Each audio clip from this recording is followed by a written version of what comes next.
Esto es la palabra de Dios.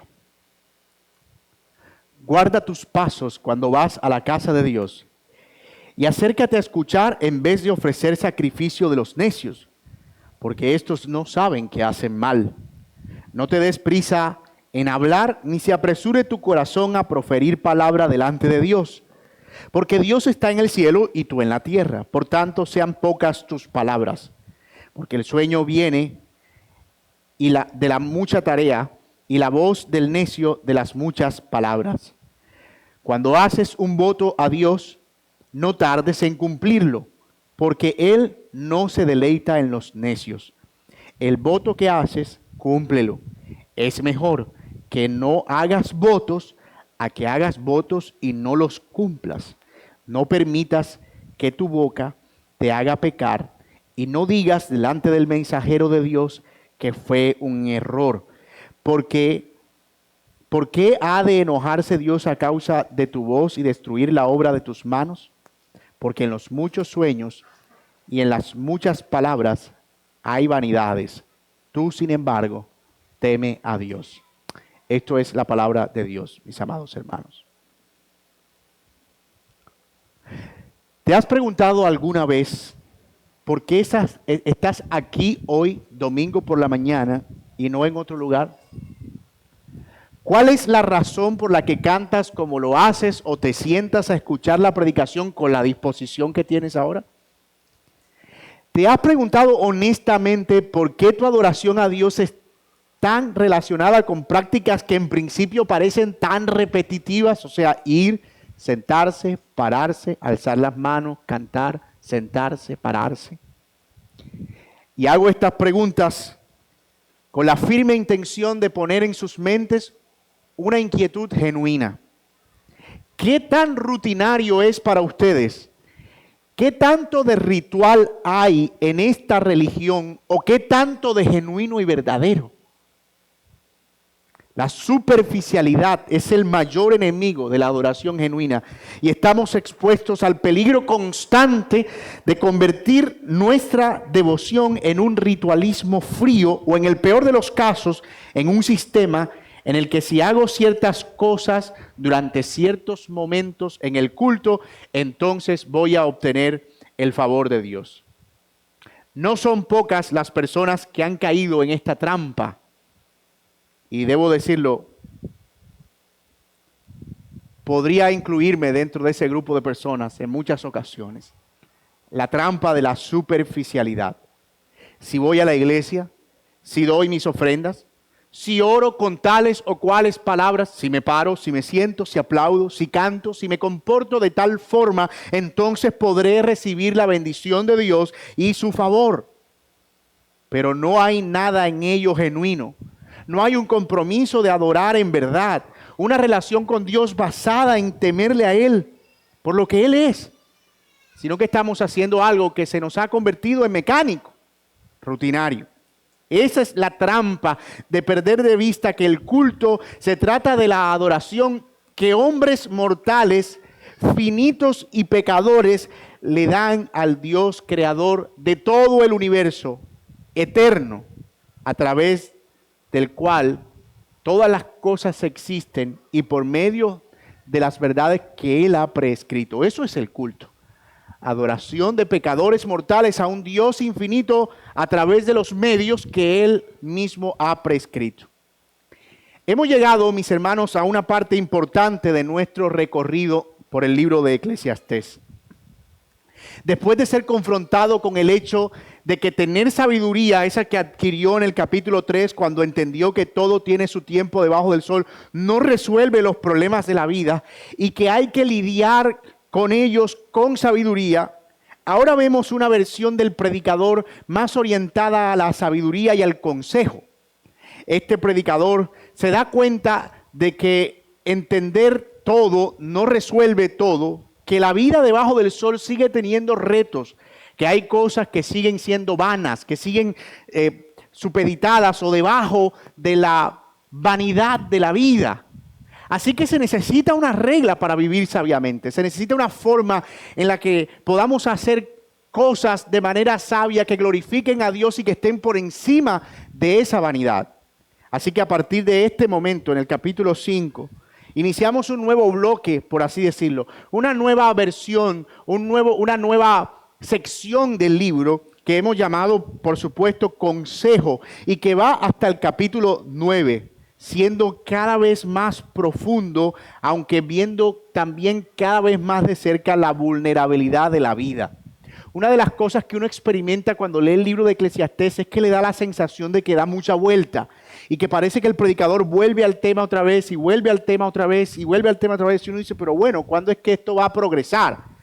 La realidad es que sí, él presenta argumentos que parecen circulares, pero en su momento los mostrábamos como que son en una espiral ascendente. O sea, él va dando vueltas, es cierto, pero en cada vuelta él tiene un poco más de sabiduría. Y ahora él va a analizar quizá los mismos fenómenos que se han analizado hasta ahora en los capítulos 1, 2, 3 y 4, pero con otra perspectiva. Una perspectiva de esto es lo que querrás hacer o esta es la sabiduría que necesitas para enfrentar cada cosa en la vanidad de esta vida. Por eso esta versión del predicador es como un proverbista, como alguien que habla sabiduría y consejo para distintas áreas de la vida. Alguien que admite que hay vanidad debajo del sol, pero que tenemos la sabiduría para vivirla. Que es un peligro ceder ante esa vanidad, por lo que el camino no es otro que temer al Señor. Y el primer consejo de sabiduría que él da es acerca de una cuestión importante, muy importante, que hasta ahora el predicador no había tocado. De hecho, el predicador hasta ahora podía ser para nosotros perfectamente un filósofo existencialista que de repente empieza a encontrarse con otra realidad en su vida. Pero aquí vemos ya el elemento religioso en el predicador, o el elemento espiritual si se prefiere. Y ese primer consejo es acerca de la adoración, y más específicamente sobre el culto. ¿Cómo lidiamos con la vanidad de la vida que afecta incluso nuestra práctica de adoración? Es interesante porque incluso nosotros todavía estamos adorando debajo del sol. Y nuestro culto también está expuesto al peligro de hacerse vano. ¿Cómo podemos lidiar con sabiduría eso? Es potencialmente trágico que traslademos la vanidad que hay debajo del sol en todas las cosas también a la forma de adoración a Dios. Así que todo esto requiere de mucha importancia, no solo para quienes vivían en los días del predicador, sino mucho más para nosotros hoy en día. Y este es el argumento que quiero proponerles para este sermón. El culto que damos al Señor no debe estar impulsado por la superficialidad, sino por el temor reverente a Él. El culto que damos al Señor no debe estar impulsado por la superficialidad, sino por el temor reverente a Él. Y vamos a desarrollar ese argumento a la luz de los siguientes encabezados. Vamos a ver en primer lugar que el culto es más que sacrificios en el verso 1. Luego veremos que el culto es más que palabras, versos 2 y 3. Luego veremos que el culto es más que promesas. Y finalmente veremos que el culto verdadero resulta del temor a Dios en el verso 7. Esto es un sermón sui generis de 4 encabezados que esperamos que podamos encajar en nuestros 50 minutos de tiempo habituales. Y veamos en primer lugar el primer punto. El culto es más que sacrificios. Miren el texto, dice, guarda tus pasos cuando vas a la casa de Dios y acércate a escuchar en vez de ofrecer el sacrificio de los necios, porque estos no saben que hacen mal. Esta sección se inaugura con una petición por parte del predicador muy tajante. Guarda tus pasos cuando vas a la casa de Dios. Y antes de entrar a analizar todas las cosas que hay que guardar, según el predicador, vamos a ver en detalle qué es lo que significa guardar los pasos y a qué se está refiriendo él con la casa de Dios. ¿Qué es eso de la casa de Dios? Pudiéramos, de hecho, quedarnos aquí un sermón completo y tuve esa gran tentación, pero dije, no, vamos muy lento con Eclesiastés, necesitamos movernos, ir rápido. Así que vamos a tratar de abordar este punto. ¿Qué es lo que el predicador está diciendo aquí cuando dice, cuando vayas a la casa de Dios, detén tu pie, no te apresures? Hay mucho aquí que el predicador quiere que veamos y que va a ser importante para entender el resto del pasaje. En primer lugar, vemos que es un llamado a tener cuidado, a no ser ligero, sino ser cauteloso. Sé prudente, sé cauteloso. Ahora bien, esa expresión casa de Dios es muy, pero que muy llamativa. Porque el texto aquí se refiere al templo que había sido construido precisamente por Salomón. Dios le había dado a Salomón el privilegio de construir el templo donde el pueblo de Dios adoraba en Jerusalén. Un templo por demás majestuoso que en los días del predicador era una de las maravillas del mundo. Gente viajaba desde los confines de la tierra a ver la belleza de ese templo. Sin embargo, hay algo mucho más relevante en esa expresión sobre la casa de Dios. Sabemos que Dios no habita en templos hechos de manos de hombres, pero su presencia es especialmente manifiesta en un lugar físico donde su pueblo se reúne para la adoración. Es decir, sí es apropiado pensar en que hay lugares en los que Dios habita a pesar de que Él no tiene lugares en los que habita. Esto es que cuando un pueblo se reúne en un lugar específico, alrededor de la adoración y el culto, ese lugar se convierte por ese momento en la casa de Dios y en la puerta del cielo, como diría Jacob en su momento. En el Nuevo Testamento, el apóstol Pablo hace un uso similar para referirse a la iglesia. Él dice, escribiendo a Timoteo, que estaba dando instrucciones a la iglesia o a las iglesias de Éfeso. Dice, pero en caso de que me tarde, te escribo para que sepas cómo debe conducirse uno, en la casa de Dios, que es la iglesia del Dios vivo. En la casa de Dios, que es la iglesia del Dios vivo. Nota cómo Pablo estratégicamente asocia el término casa de Dios a la iglesia, que es la palabra eclesía o la palabra asamblea reunida. Casa de Dios, asamblea, columna y sostén de la verdad. Eso es 1 Timoteo 3:15. Esa iglesia hoy no se reúne en un solo templo. Es decir, no hay un solo lugar como en los días del predicador al que el pueblo de Dios se reunía y si estaban lejos, lo más que podían hacer era orar mirando hacia ese lugar. No. Hoy, por medio de Cristo, y vimos algo de eso esta mañana en el caso de la mujer samaritana, todos en espíritu y en verdad podemos adorar a través de la persona de Cristo. La iglesia de Dios es el cuerpo universal de creyentes en Cristo que se expresa por medio de iglesias locales. Pudiéramos decir entonces, con toda precisión, basado en el Antiguo y el Nuevo Testamento, que cuando esta iglesia local se reúne, en este lugar se convierte de momento en la casa de Dios, porque es la asamblea de Dios reunida. Y sucede si hay una iglesia en la esquina que se reúne con el mismo propósito, adorar por medio de Cristo, o si hay otra en otra ciudad y otra en otra ciudad, esos lugares se convierten en ese momento en la casa de Dios, por lo que no es un lenguaje espiritualoide el que usamos cuando nos referimos a eso, sino que tiene todo el sustento bíblico. Así que, de nuevo, usar el término casa de Dios para referirnos al lugar en el que el pueblo de Dios se reúne con el propósito de ofrecer un culto o adoración es apropiado. Lo que celebramos cada domingo por la mañana no es una reunión social, no es un encuentro rutinario para hacer cosas de cristianos. No, estamos acudiendo como asamblea a una convocatoria que es el lugar de los santos que durante ese momento se convierte en la casa de Dios. Eso es lo que hacemos. Acudimos al llamado de una asamblea para adorar al Señor que se ha levantado entre los muertos y ese lugar durante ese tiempo se convierte en la casa de Dios. Yo recuerdo en los primeros días de cristiano, cuando uno iba al templo, y de hecho no me gusta usar el término templo porque tiene otras implicaciones, pero decía, mira, si tú vas al templo y uno iba y visitaba y de repente no había culto, eso era visitar al pastor que vivía ahí en la iglesia, y uno así que como por accidente se sentaba en el bordillo del púlpito y decían, párate de ahí, porque te puede fulminar el Señor, que ese es el lugar santísimo. La gente en algunas iglesias recrea la idea de el lugar donde se reúnen para adoración como si fuera el altar del lugar santísimo al que solo sube el pastor. Y de hecho, algunos hacen niveles. O sea, acá predican los que no son pastores y acá arriba predican los que son pastores, que ellos no nos puede matar el Señor. Eso es la idea de la casa de Dios llevada al extremo.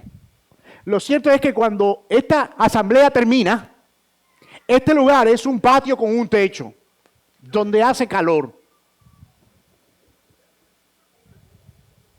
¿Cierto? Pero cuando nosotros nos reunimos aquí, en términos espirituales, este lugar se convierte en la casa de Dios. Y eso, hermanos míos, es una realidad que debe estar en nuestra mente cada vez que nosotros pisamos este lugar para adorar. Yo creo que puedes imaginar que un pequeño cambio en ese concepto afecta nuestro compromiso con las cosas del Señor. O sea, ese solo cambio de chip, por así decirlo, de qué es lo que voy a hacer y a dónde voy a ir y qué va a pasar espiritualmente durante ese tiempo, cambia mi postura y cambia la forma en la que me relaciono con esa reunión y cómo me involucro y cómo participo. Hemos lamentablemente convertido esa expresión, la casa de Dios, en marketing. Pero si somos estrictos, venir a un culto es la cosa más especial que hacemos durante la semana. Es un anticipo en esta tierra de algo que ha sido diseñado en los cielos. Eso es asombroso. Esto que estamos haciendo aquí solo se puede replicar o equiparar a lo que sucederá por la eternidad, cuando el pueblo de Dios se reúna sin relación con el pecado para adorarle por siempre. Cuando nosotros estamos aquí, lo que estamos teniendo es un anticipo terrenal, mortal, visible y palpable de eso. Y esto es especial. No hay nada en el mundo que se parezca a la iglesia congregada para adorar. No hay nada. No hay nada que se pueda equiparar a esto en lo absoluto. Al final vamos a ver algunos aspectos prácticos, pero por ahora necesitamos avanzar y vamos a ver los diferentes aspectos a los que se refiere el predicador que debemos considerar, habiendo ya entendido qué hay detrás de esta expresión, la casa de Dios, y la prudencia que debemos tener, la consideración cuando nos acercamos. Y la primera cosa que asocia al predicador que hacemos o que se hace durante el culto es el tema de los sacrificios. Noten que el texto dice, detén tu pie, cuando vayas a ofrecer sacrificio, no lo hagas como los necios, acércate más para escuchar. Esto viene de la idea de que ir al templo era llevar un cordero o ofrecer sacrificios, pero nada más. Y como consecuencia habían ignorado la palabra de Dios, es decir, no escuchaban. Para ellos la religión era esto. Se levantaban un día, como era rutinario, se arreglaban, preparaban su sacrificio, iban al culto, a la reunión, los sacerdotes o los escribas leían por ahí los salmos, cantaban, a ellos les daba igual, simplemente presentaban su sacrificio y se regresaban como si nada hubiera pasado. Para ellos era eso el culto, una religión de formalismos externos. Como ustedes saben, nosotros no tenemos un sistema de sacrificios hoy, gracias a Dios, porque esto olería horrible. Así que nosotros no estamos supeditados a ese sistema. He usado esa palabra por segunda vez. Nosotros no estamos debajo de ese sistema de sacrificios, como que estamos llamados hoy a presentar todo eso. Pero el peligro sigue ahí. El mismo peligro que les afectaba a ellos de trivializar el culto sigue vigente para nosotros. Es como si ellos dentro de sí dijeran, es día de adoración, así que estoy cumpliendo mi deber y ya, me voy para la casa. Como el que va a votar un domingo. A él no le importa, necesito mi certificado para que me bajen el puntaje del SISBEN, una cosa de esa. Pero hermanos, antes y también ahora, el medio que Dios usa para edificar nuestras almas es escuchar la palabra de Dios. Hay muchas cosas que nosotros hacemos aquí cuando venimos. Damos ofrenda, nos saludamos, tomamos café, nos paramos, nos sentamos, nos paramos, nos sentamos. Y depende de la liturgia, nos paramos, nos sentamos, nos paramos, nos sentamos, nos paramos, nos sentamos. Pero nada trae tanta edificación como exponernos a escuchar la palabra de Dios. Si usted viene aquí a otra cosa diferente, es probable que esté en el lugar equivocado. O sea, si alguien dice, a mí me gusta todo el culto, menos la palabra. Y yo sé que nadie dice eso, pero eso se puede traducir en alguien que durante el culto tú ves, amén, sí, santo, y la palabra usted lo ve durmiendo. Y yo sé que a veces los predicadores no ayudamos. Dicen que la saliva de predicador tiene poderes adormecentes. Entonces yo los entiendo, no es fácil escuchar a un hombre hablar ahí durante 50 minutos o una hora si se emociona y con una cadencia y eso es arrullador, yo los entiendo. Y no me pesa, a Pablo se le durmieron también y se le cayó un muchacho de un techo y tuvo que resucitarlo, así que no me, hermano, debe decirle, no me ofende si se duerme. Pero a usted sí debería preocuparle. Porque esta es la parte más importante, a menos que usted diga, no, yo no estoy dormido, solo medito profundamente. Eso es otra cosa, yo no voy a juzgar a nadie aquí. Pero esta es la cosa más importante que sucede. Un culto puede tener luces, sillas cómodas, gente brincando, saltando, vida social y todo un montón de cosas. Pero si no hay la predicación de la palabra de Dios, entonces ¿cómo puede ser edificada la iglesia? A eso es a lo que se está refiriendo el autor. Dice, acércate más para escuchar que para ofrecer sacrificios. Una de las cosas que Dios le reprochó a Saúl por medio del profeta Samuel era que el hombre había ignorado el escuchar y prestar atención a la palabra porque estaba diciendo, es que yo estoy ofreciendo sacrificios. Y Samuel dijo, se complace el Señor tanto en holocaustos y sacrificios como en la obediencia a la voz del Señor. Entiende, el obedecer es mejor que un sacrificio y el prestar atención que la grasa de los carneros. No sé si ustedes recuerdan el contexto, pero el Señor le había dicho a Saúl, ve y hiere a Amalek y toma justicia de aquello que ellos hicieron cuando ustedes iban subiendo de Israel. Él va y lo hace y el Señor le da una instrucción, no perdones a nadie, ni al ganado, ni al rey, ni a nada, porque es un juicio que estoy ejecutando con ellos. Él fue y obedeció parcialmente y se trajo al rey y se trajo lo mejor del ganado. Y cuando Samuel lo confronta, Saúl le dice, ¿cómo estás, siervo de Jehová? Hice todo lo que el Señor me dijo. Mira, ve, todo lo que el Señor me mandó lo hice. Y le dice Samuel, me gustaría poder escucharte, pero es que el montón de ovejas que tienes ahí atrás y ganado que perdonaste no me deja oír. Es una cosita, es que el pueblo perdonó lo mejor, pero eso, todo lo demás lo hice. Y entonces Samuel le dice, no, tú no prestaste atención. Tú creíste que con el hecho de ofrecer el sacrificio estaba listo. Pero no. Ya ofrendé, igual a esa gente lo que le importa es que le den plata. Ya ofrendé y listo. Lamentablemente algunos ven la adoración como eso, como venir y hacer cosas y luego decir, ya estuvo.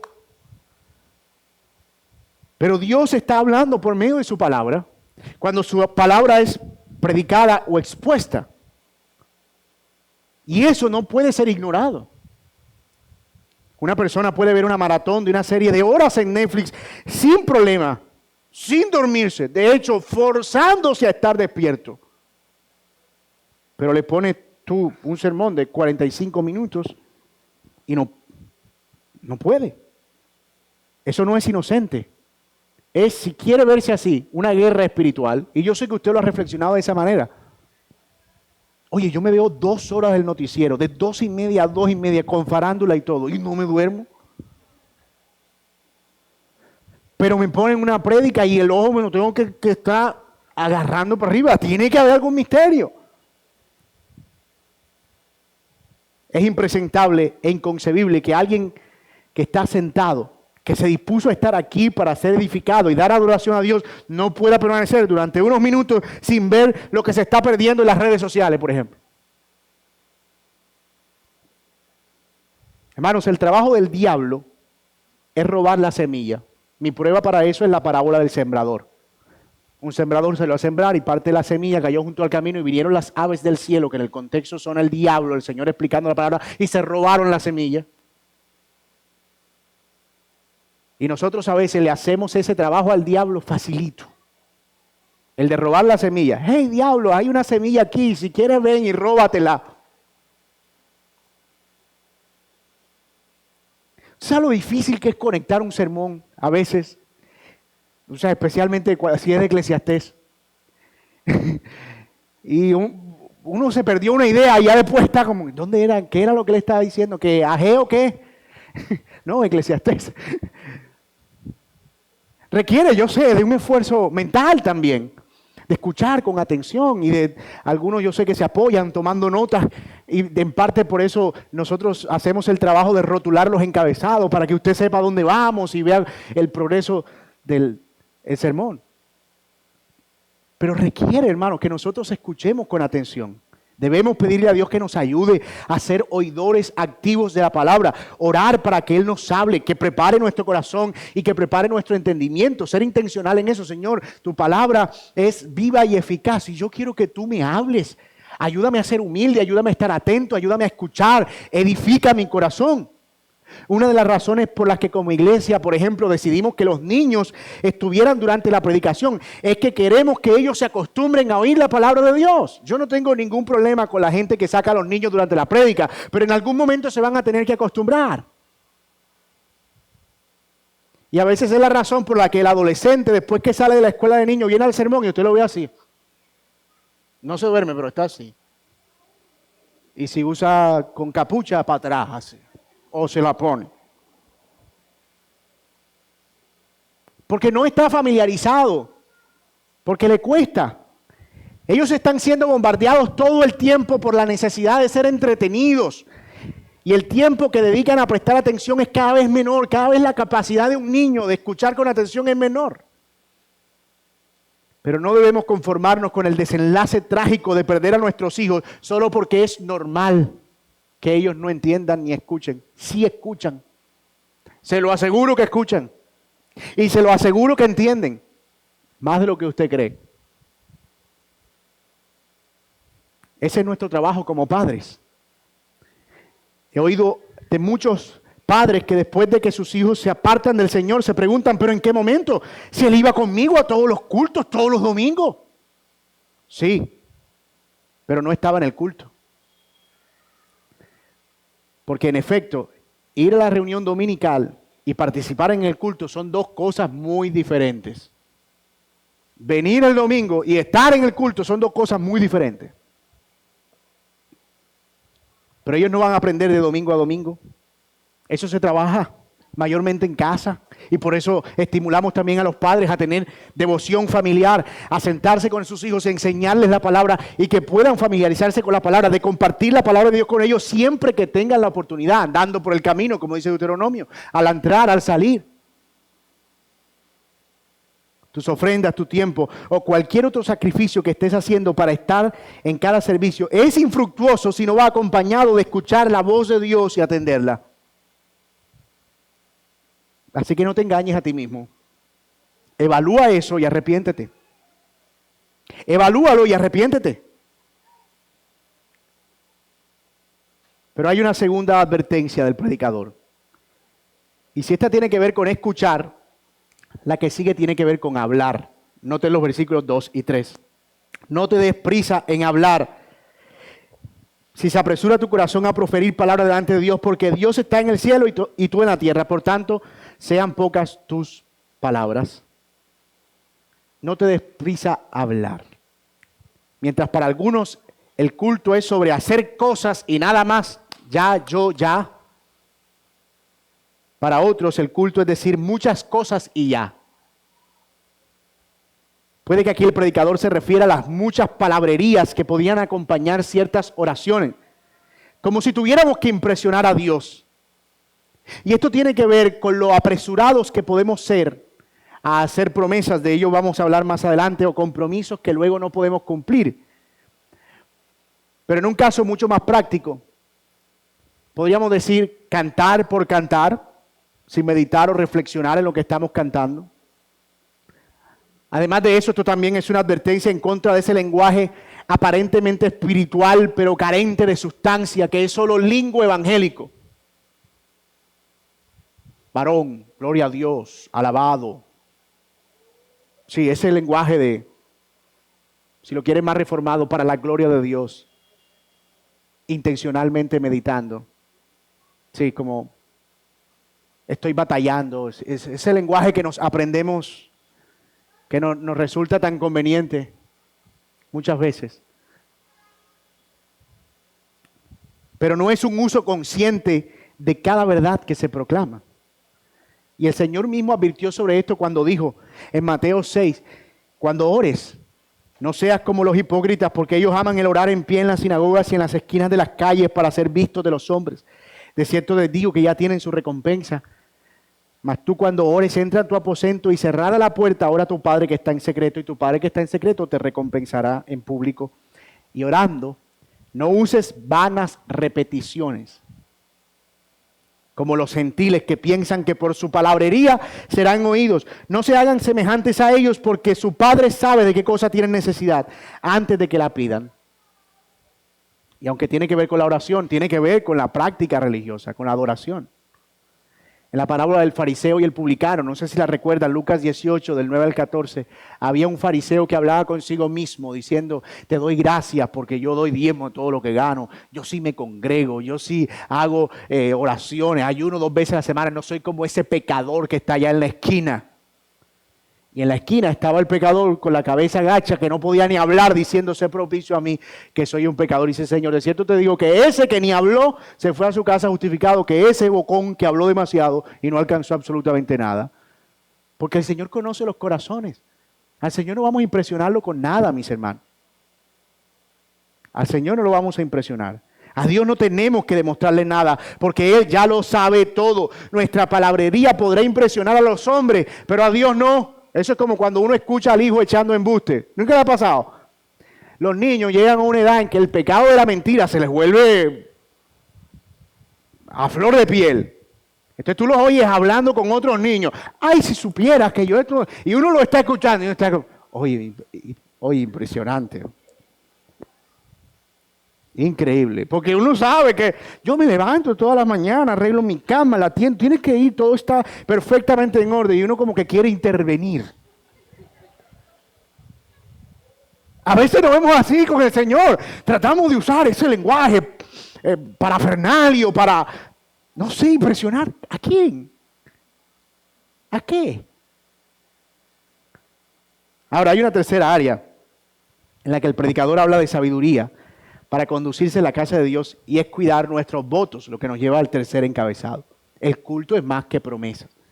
El culto es más que sacrificio, más que palabras, más que promesas.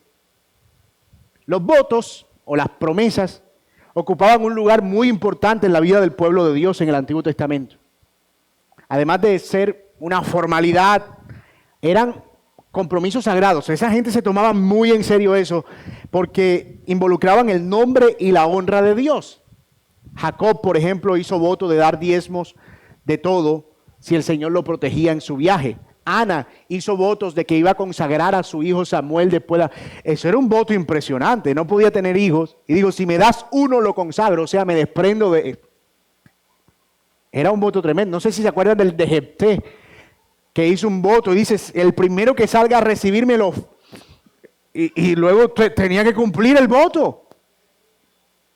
O sea, no era una cosa como de, mañana te pago, préstame que te pago la otra semana. O sea, era que asumían un compromiso, y si era con Dios era todavía mucho más serio. Así que el autor lo que dice es, cuando hagas voto no te apresures. Y eso hace eco de Deuteronomio 23, 21, donde el Señor también en su ley dice, cuando hagas voto al Señor tu Dios, no tardes en pagarlo, porque ciertamente lo demandará el Señor tu Dios de ti, y será pecado en ti. Es más, yo espero que usted esté aquí pensando, óyeme, ¿qué tengo yo pendiente con el Señor que me he hecho como el loco? Mira lo que dice este texto. No tardes en pagarlo, porque ciertamente lo demandará el Señor de ti y será pecado. A veces agarramos al Señor con tanta superficialidad y empezamos a hablar lo primero que se nos viene a la mente y a la boca, y lo que estamos haciendo es reducir a Dios a un humano. Lo convertimos como el amigo con el que le decimos, ya te caigo. Y no nos estamos ni bañando todavía. Estoy a 5 minutos.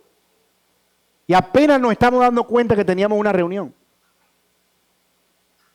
Y entonces ponemos a Dios a ese nivel y violamos un mandamiento importante: tomar el nombre de Dios en vano a través de estos juramentos. El Señor Jesucristo también lo usó en el Nuevo Testamento para los que dicen que esto es un tema de la ley. Dicen 5:34 al 37 en el contexto del Sermón del Monte. Pero yo les digo, no juren en ninguna manera, sino que vuestro sí sea sí y su no sea no, porque lo que es más de esto, de mal proceden. Sí, sí, no, no, integridad en nuestras palabras.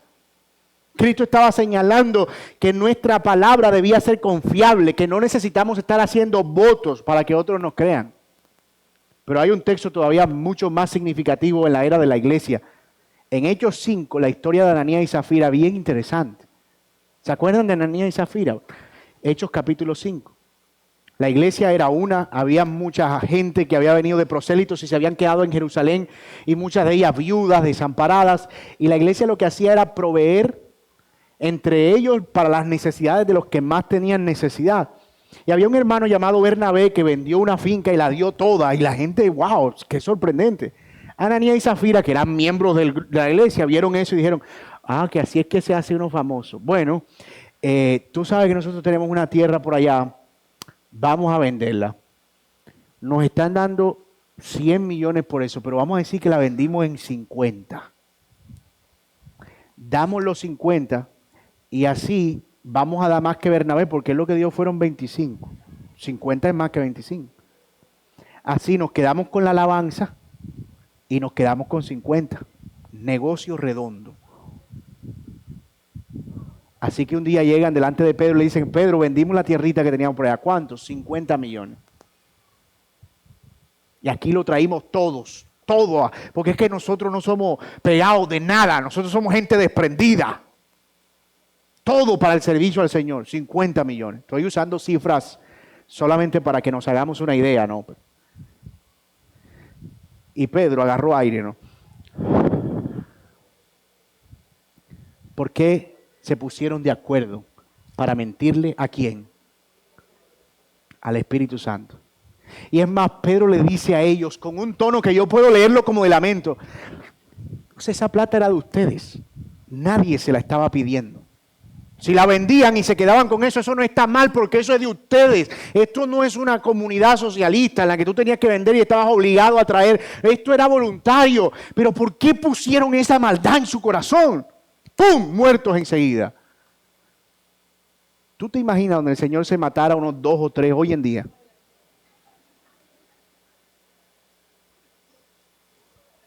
Esto no les estoy hablando de la ley.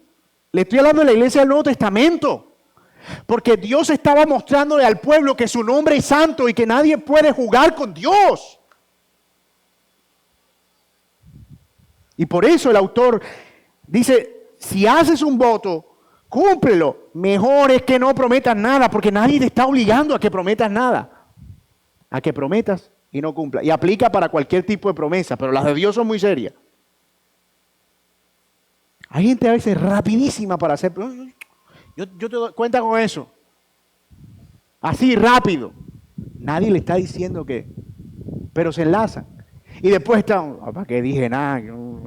No debí comprometerme con nada. Me toca cumplir. Y entonces empiezan a sacar cuerpo y se pierden la calle, pierden la iglesia. De todo. Por una promesa que no estaban obligados a hacer.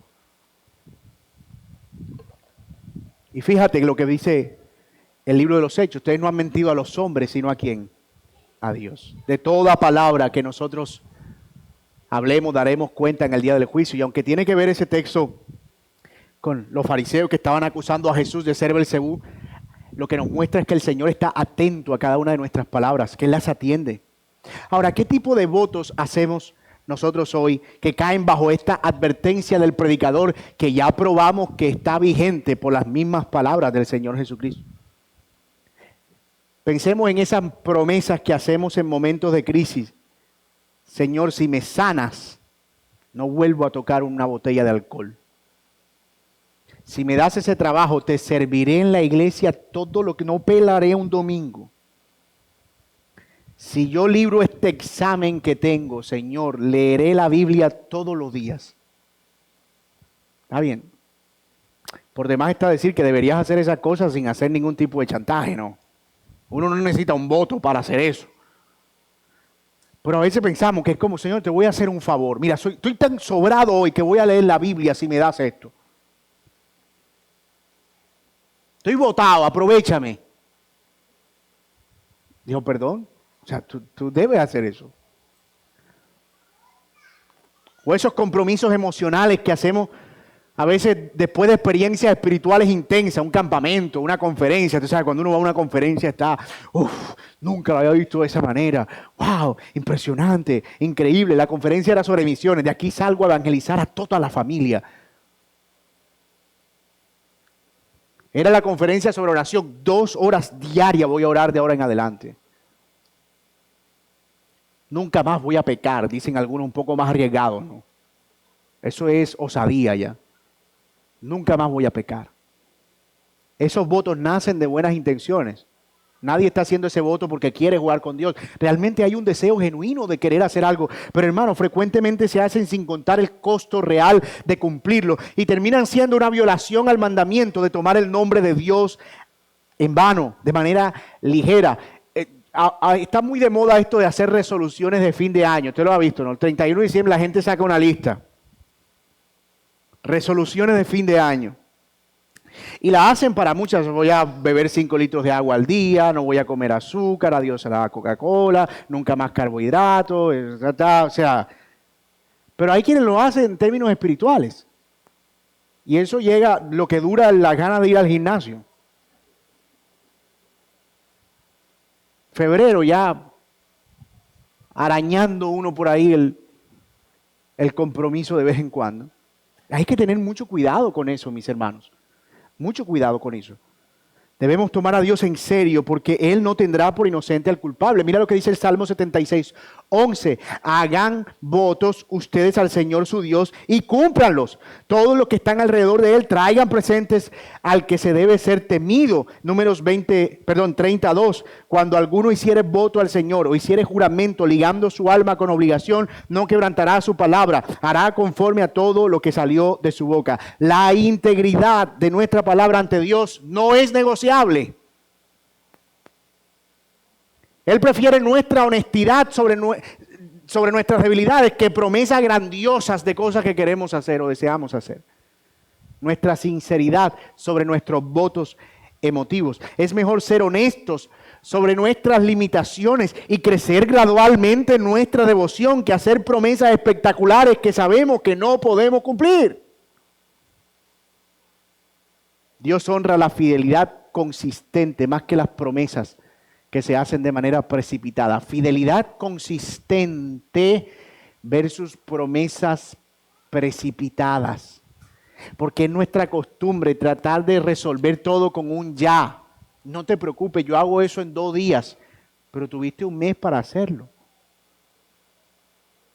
Típico de los que estudian, ¿no? Los que, no todos, porque hay muy buenos estudiantes y muy disciplinados. O sea, el profesor anuncia el parcial, es en 3 meses. ¿Cuándo estudian? La última semana. Si acaso. Y tú lo ves trasnochando la última noche. Estoy estudiando duro. Pero espérate, o sea, tuviste 3 meses para darle. ¿Por qué? Porque a veces creemos que todo podemos resolverlo con un ya. No, eso yo lo hago en un ratico. Y nos dejamos coger el tiempo. Fidelidad consistente versus promesas precipitadas. Así que si prometemos algo que está involucrando el nombre de Dios, apresurémonos a cumplirlo. Y eso nos lleva al último encabezado. ¿Cuál es el asunto entonces que debe impulsar nuestra adoración? Si no son las promesas, si no son las palabras, si no son los votos, entonces ¿cómo impulsamos nuestra adoración? ¿Cómo hacemos que no se vuelva vana, como dice el predicador, que no se vuelva algo superficial? ¿Qué sabiduría necesitamos para vivir una vida de adoración genuina? Bueno, hacerlo impulsado por el temor a Dios. Verso 7, léanlo conmigo, miren lo que dice. En el verso 7, porque en los muchos sueños y en las muchas palabras hay vanidad. Tú, sin embargo, bien breve el autor, teme a Dios. En lugar de todo eso, usted tenga temor a Dios y punto. La adoración verdadera y genuina no es superficial, viene del temor a Dios. Y esta es la segunda mención que el autor hace de esa palabra temor. La vamos a encontrar a lo largo del libro, que él la va desarrollando de manera cada vez más progresiva hasta que llega al final del libro y dice, miren, todo esto que he dicho se resume en una sola cosa, teman al Señor. Pero guarden esa expresión ahí porque nos va a servir en su momento de cómo él va creciendo y creciendo y creciendo, mostrando que el temor a Dios es útil para una vida lejos de la vanidad.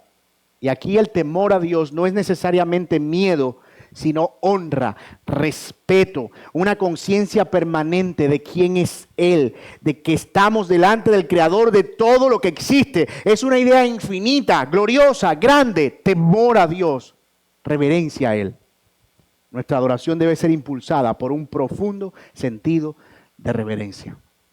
Meditamos en Juan 4 hace un momento en la escuela dominical y hablábamos precisamente de eso. La adoración a Dios debe ser en verdad, es decir, con un entendimiento claro de quién es Él, de sus atributos, de conocerlo a Él. Por medio de Cristo hemos conocido lo que Dios ha decidido revelarnos, su inmenso amor, su misericordia, su santidad, su poder, y nos reunimos porque esperamos su venida. Y todo eso es lo que debe impulsar una adoración sincera, reverenciada, genuina.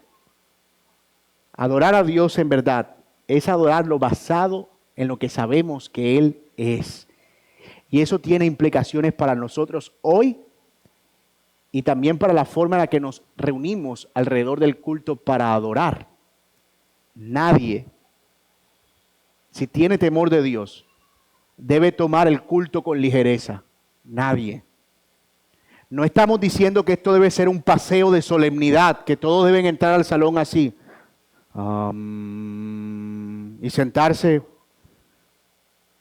haciendo pompa de la solemnidad pasmosa muchas veces, porque hasta eso se vuelve ritualista. Pero tampoco estamos hablando de tomarlo a la ligera, que es el otro extremo. Como no ser conscientes de qué es lo que está pasando ahí. Ser superficiales como si se tratara de cualquier otra reunión. Ese es el punto del predicador aquí. La vanidad de la vida puede afectar la forma en la que adoran. Cuidado con eso, no pierdan el temor de Dios, es lo que está diciendo.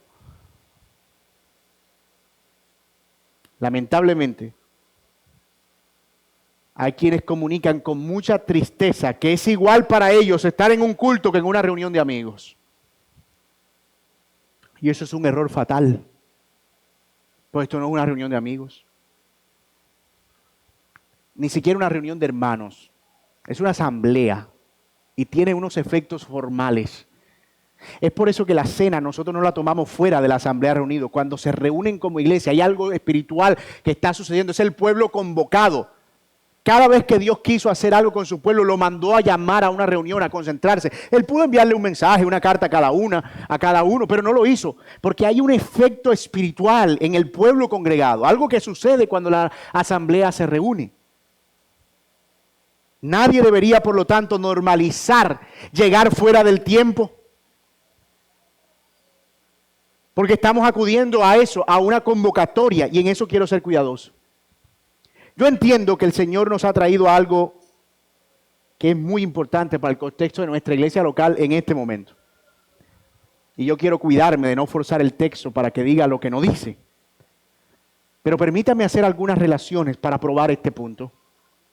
Mi punto es este, que si entendemos que hay un carácter solemne en la reunión del pueblo de Dios para la adoración, que ya lo he probado, entonces admitimos que esa solemnidad debe reflejarse en nuestra estimación de participar en todo el tiempo que esta iglesia local ha acordado que es parte de ese culto. Permítame continuar desarrollando el argumento. La Biblia no dice en qué horario se debe reunir una iglesia. No dice que debe ser en la mañana siquiera o en la tarde. Nos da unos principios que parecen ser que la iglesia debe reunirse el domingo por la mañana porque la iglesia del primer siglo se reunía los domingos por la mañana. En un sentido de adorar al Señor y de celebrar la resurrección. Pero la Biblia sí establece que la iglesia local toma decisiones en Mateo 18. Y que si 2 o 3 se ponen de acuerdo en una misma cosa que piden, les será hecho, y eso en el contexto de tomar decisiones. Todo lo que aten será atado, todo lo que desaten será desatado. Hay un sentido en el que Dios bendice el acuerdo congregacional y tiene sentido. Porque imagínate que, por un lado, esta hilera cree que la reunión debería ser a las 10 y esta hilera cree que debería ser en la tarde y esta hilera cree que debería ser en la noche. Entonces, ¿qué hacemos? Necesitamos llegar a un acuerdo. Y ese acuerdo es el acuerdo que Dios bendice. Eso sí es avalado por Dios. Hay un sentido de validación en lo que la asamblea de creyentes acuerda con el propósito de traer mayor edificación, porque no podemos hacer un culto a la medida para cada uno. Y aquí de nuevo debemos oponernos entonces a los efectos que tiene la cultura sobre la forma en la que participamos del culto. El culto es solemne y la iglesia acuerda cuáles son los elementos de ese culto. Y es el deber de los que componen esa asamblea participar en todos los elementos de ese culto, no solo en partes de ese culto. Y por eso es que considerar la hora de llegar al culto es importante. De nuevo, yo quiero cuidarme de no forzar el texto. Esto es una idea práctica que se deriva del pasaje, pero que creo que es pertinente para la necesidad de nuestra iglesia. La cultura nos dice que está bien si llegas 5 y 15 minuticos tarde, que la gabela es media hora. ¿Qué podemos decir? No, lo que pasa es que los 5 primeros minutos son de bienvenida y oración y el otro es del primer canto y ya yo vi en el boletín que los 3 que me gustan están de último, entonces mejor me llego cuando está el último. No, hermanos míos. Decir que llegamos tarde porque todo el mundo lo hace no es una excusa válida, sino la pretensión de justificar una mala mayordomía del tiempo, siendo esto problemático incluso para el desarrollo de otras disciplinas espirituales.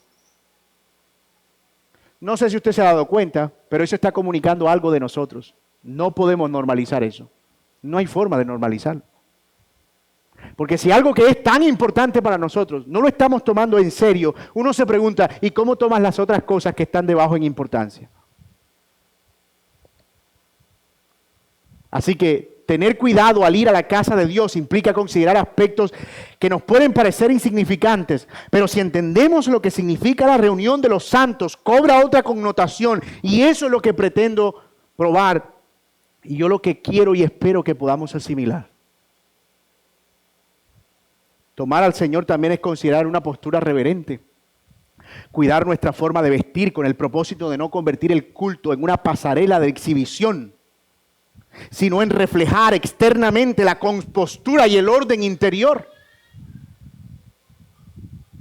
Y no estoy diciendo que nos vamos a poner como una policía del decoro para medir el ancho y el alto, porque eso ya sería entrar en extremos que violan la libertad de conciencia.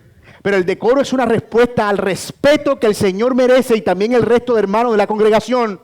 Y eso es algo que yo quiero insistir como exhortación en este momento. Que incluso nuestra postura de decoro está comunicando lo que estamos percibiendo del culto y qué tan importante es para nosotros.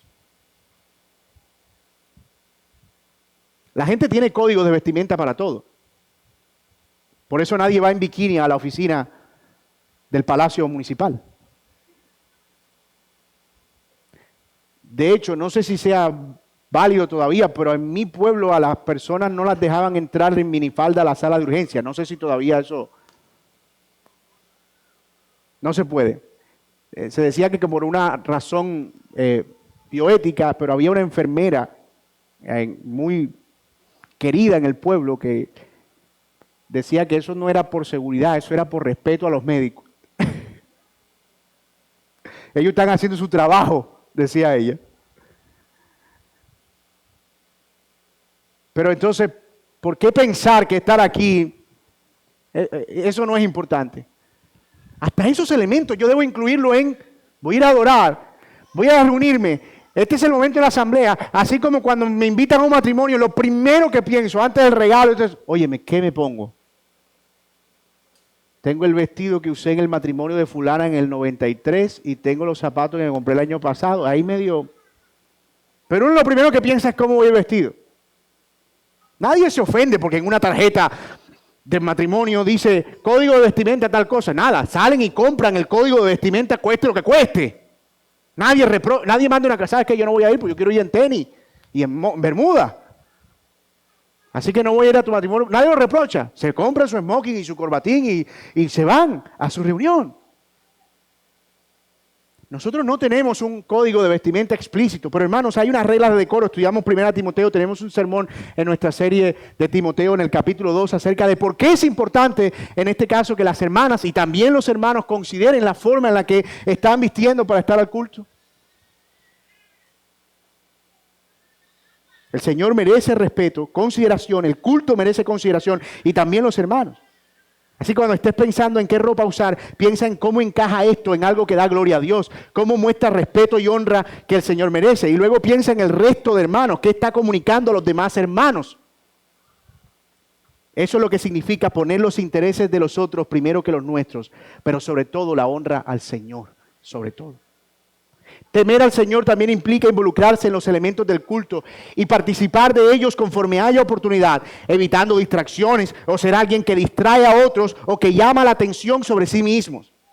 Y pudiéramos seguir, pero yo no quiero que esto se convierta en un sermón amargado de un pastor frustrado. Confío que el Espíritu Santo es quien moldea en nosotros un verdadero sentido de reverencia. Y confío que Él ha de usar su palabra para trabajar en cada corazón y traer la convicción necesaria para hacer esto, no porque se lo impusimos, sino porque entendió que definitivamente está haciendo algo que es más grande que esta reunión, que está delante del Dios Santo. No se trata de reglas, mi hermano, que pudiéramos ponerlas seguramente, con largo de falda debajo de la rodilla y todo, en centímetros. Pero no se trata de eso. Se trata de que el temor a Dios nos impulse a hacer lo que hacemos. Y yo espero que si no lo estabas viendo, por lo menos ahora puedas verlo. Así que meditemos con toda honestidad en las siguientes preguntas y con esto voy yendo al cierre. Cuando vengo a la casa de Dios, ¿estoy siendo consciente del lugar donde estoy en términos espirituales, más allá de las paredes y el techo, o de las medias paredes y el techo? Cuando vengo a la casa de Dios, ¿estoy realmente escuchando su palabra o solo participando como un asistente? Cuando vengo a la casa de Dios, ¿estoy siendo ligero con mis palabras tratando de parecer un buen cristiano o lo estoy siendo genuinamente? Cuando vengo a la casa de Dios, ¿estoy cuidando de no hacer promesas ligeras? Cuando vengo a la casa de Dios, ¿estoy siendo impulsado por el temor reverente a Él o solo por mi propia comodidad y beneficio? Y amigo que estás aquí, yo espero que hayas podido ver también que nosotros no nos reunimos por un mero impulso religioso o por una formalidad. Es la necesidad imperante que Dios ha puesto en nuestros corazones de adorarle. Nos reunimos porque Él es digno de adoración. Y puede ser que tú hayas escuchado y argumentado tal vez, mi amigo, en alguna ocasión, ¿para qué quiero ir a una iglesia? Eso no es necesario si yo puedo adorar en mi casa. Pues es necesario porque el Señor ha establecido que hay una bendición espiritual en su asamblea reunida, congregada, dándole adoración por medio del culto. Es una prescripción que Dios ha dejado muy clara en las Escrituras y porque definitivamente nos necesitamos los unos a los otros. Somos el pueblo de Dios que se reúne alrededor de un Dios que merece toda la gloria. Y si tú vienes a Cristo hoy, Él te puede hacer parte de ese pueblo. Y esa necesidad que tú crees que no tienes empezará a ser una necesidad. Y no por un impulso religioso, sino porque ahora vas a ver al Señor como alguien digno de honra y de alabanza. Y esa es mi oración, mi querido amigo, que el Señor te ayude a ver a Cristo como lo más importante en tu vida, como lo que más necesitas en tu vida. Oremos. Padre, te quiero dar...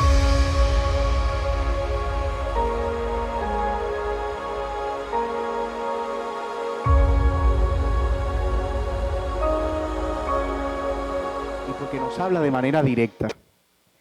Y gracias por un libro como este libro de Eclesiastés,